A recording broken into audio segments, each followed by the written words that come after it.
Right guys, welcome back again. So temperatures have plummeted, as you can see. It's freezing. So me and missus have nipped onto a river and we're going to have a go at maybe doing a bit of dead baiting. I've already set depth, so it's only a matter of getting trace on, getting bait on and getting it in there, and fingers crossed, see if we can get a pike on deads, eh? Come on, let's bring it on. So two of them are barbless, one's barbed, that goes into tail root there, and you find the other one that's barbed, that goes in flank like that.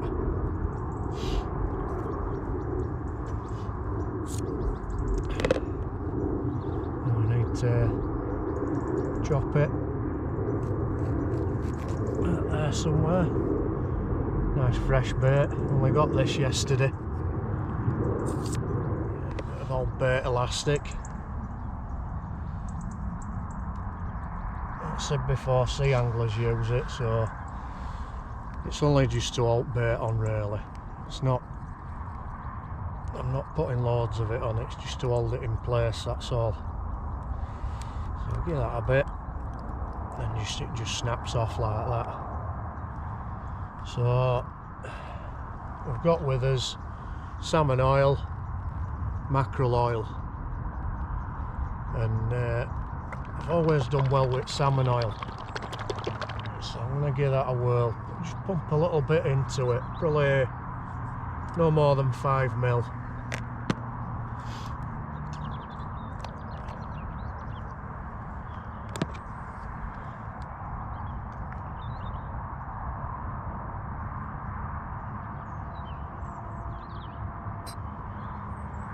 That's enough, is that? Don't need to go mad. Just take air out of it. There we go. And then we'll give it a bit. Just that added attraction.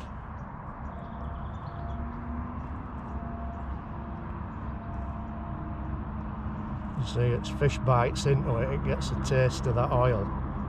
And then hopefully she don't want to let go.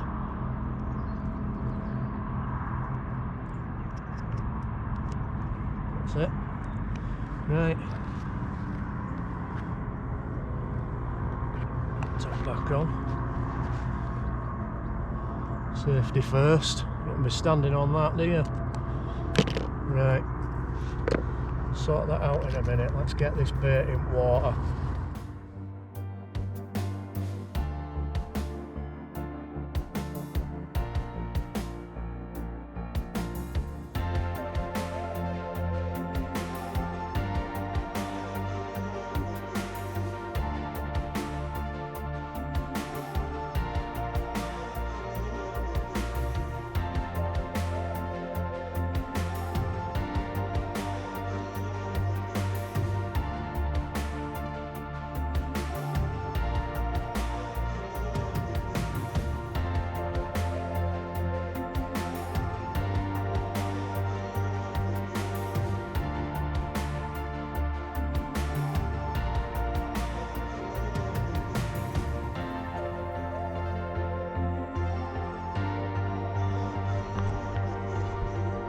Subtle,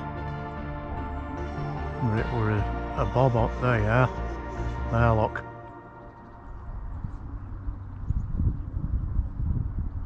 Yep. Wow, that's a subtle take, is that?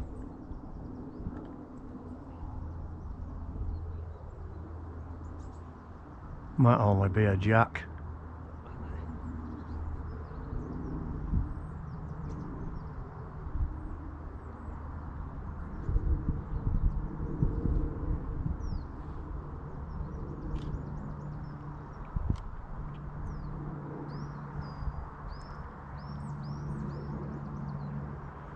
Gotta leave it to develop.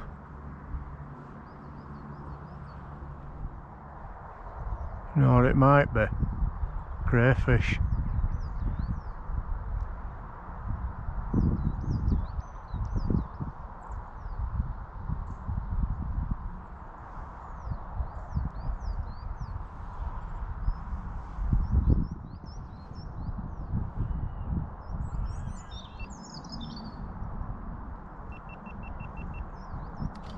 I'll investigate that.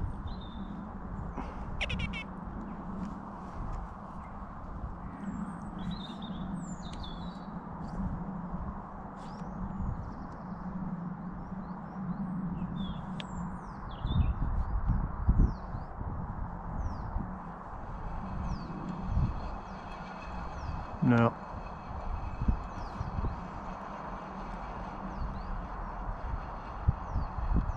It is. It's a crayfish. What?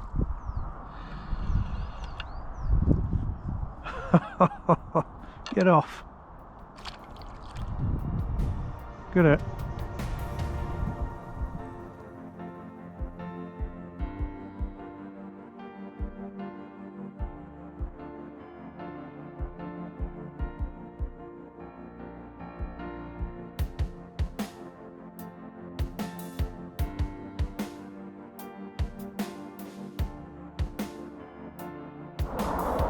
Excuse me lads, can't see any pike down there, can you?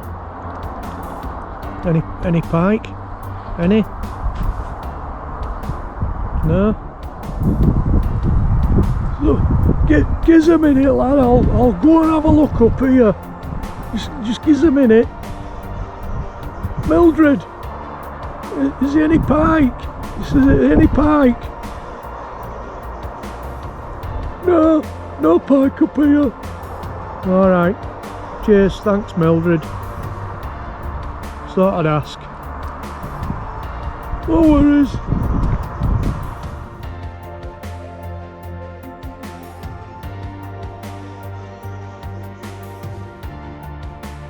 Right. Here we go.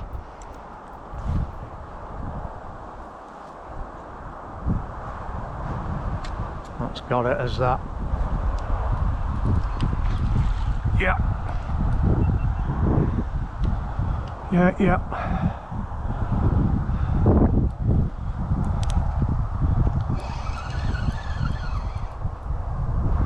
Not saying it's massive, but it's a pike.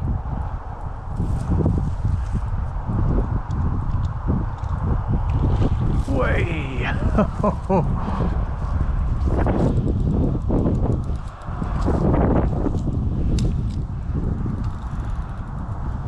Pulling. It's coming now. Now. Whoa.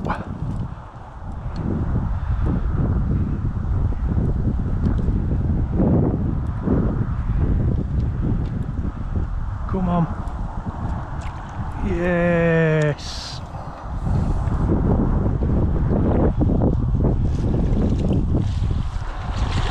Nice fish. That'll do, won't it? Yeah, it's not massive, but it's a good clean fish. Let's get you up on that mat.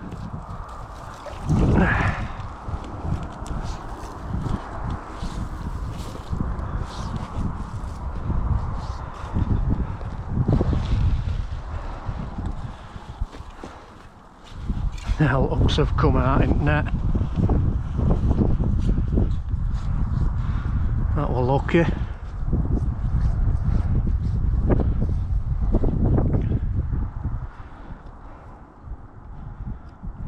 That's it. Hooks are out.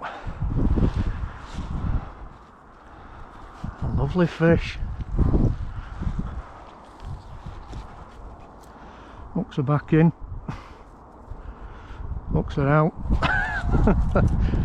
Right. Alright, safe in there. Safe. Alright, alright. I'll have a look at you. Yeah, it's alright. A lively fish. There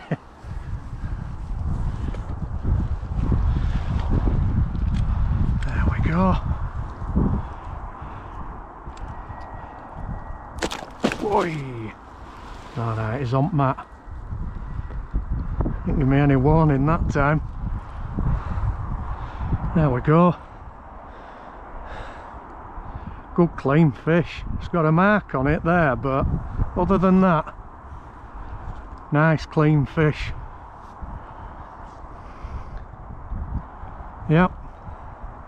Beautiful markings on the head there. Beautiful. Look at that. That's what pike are all about. Apex predators. Get in there.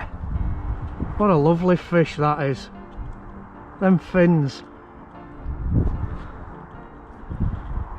Right, let's get you straight back. Don't even need to unhook it. Get you straight back in there. Rest your net first. And then we'll turn net.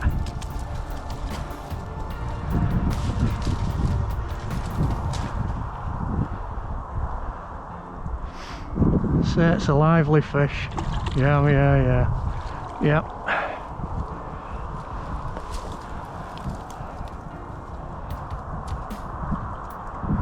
Rest her in net.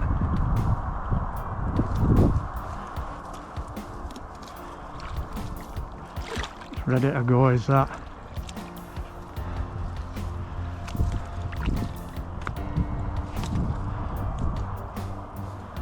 There you go, girl. Come on, there you go. And away, get in. You beauty. That's a good solid pike, is that? That's good stuff, is that? Brilliant. Really, really happy with that one. We've worked so hard for it. Right, what I want to do, I want to just run through the rig that I've just caught that pike on, because it's imperative that you get the sort of the bite indication bang on, because last thing you want to do is dehook a pike because your bite indication's not working.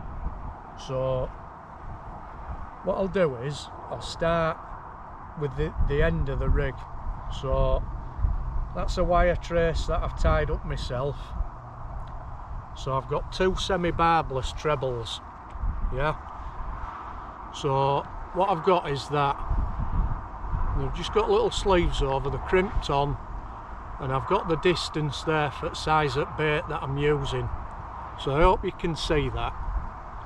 So what I mean by semi-barbless is one of the trebles, one of the hooks in the treble has got a barb on it, but that's simply to hold on the bait.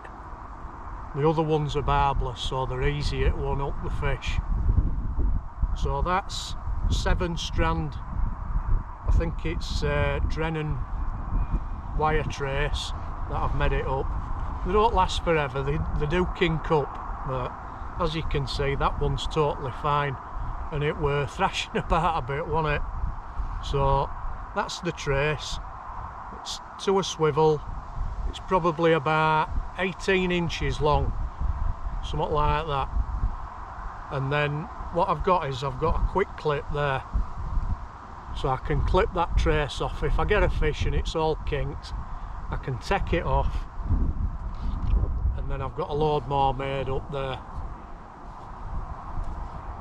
so I can just change it quickly and then I'm fishing again. So that's the trace with the hooks. And then what I've got is I've got a swivel there with a stop bead, and then what they call an hook trace. And what that is, that's a wire trace that's probably, I don't know, 3 foot long, something like that, about 3 foot long. And what that does is it stops the pike from biting through your line. So if it grabs your bait and then comes up and turns, it comes in contact with wire, so it's not going to bite you off. So that's quite important, is that. And then it's just to a little swivel with a little sleeve over the top there, crimped on. So then we go from that, we go to braid. It's £50 braid. Reason why I use the braid is because there's no stretch in it. So as soon as you get a take, it's direct, straight to the hook. Yeah. So that's £50 braid. I'd recommend Power Pro. It's good stuff, is Power Pro. I've used it for years, and I've been pike fishing for 25 years or more, something like that. So then what you've got your lead on a large bore run ring that's sliding like that. Reason for that large bore is so that when the fish picks up your bait, it don't feel any tension, because if it's a wary fish, if it's been caught before, if it feels that tension, it'll drop your bait. So that's really important, and that just goes down to that bead, look there. There. So you've got your trace, 18 inches, quick clip, stop bead, and then your sliding bomb lock there. Yeah? And then all it is simply is just a sliding float that's the braid's going through the float, so the float slides up, and I've got a little bead there to like a little rubber friction bead, so I can set the depth at what I want. So what I normally do is I'll take the trace off and then I'll set the depth with a lead and then do it that way. It's a subscriber, it's alright. Let's try to find out where I am. So that's basically it. That's the rig in its entirety. Sliding float, up trace, to a lead, sliding lead, and a trace. Simple as that. So as you can see, I've got all unhooking stuff with me as well. Large landing net, soft large landing net as well. But it's imperative that if you deep hook a pike, or if it's a dodgy hook up or something like that, you've got to take some of them so that you can just cut that hook. Because we've all had it, if it's up near rakers or something and it's difficult, you've seen it thrashing about, you can just clip that hook and then it'll just come out. And then your long nose forceps, so 2 sets of forceps, and reason for that is if one hook's flying, you can clip it with that and it's hanging on that, and then you can use the other set then to get the other hook out. So that's basically it, is that. It's all about looking after them. It's basically, that's what it is. So soft unhooking mat, soft landing net, good sort of bite detection, up trace, semi-barbless trebles, easy to get out. You saw that fish, fighting fit, straight back, powered off. Job's a good one. So I'll probably sign it off here. So till next time, tight lines.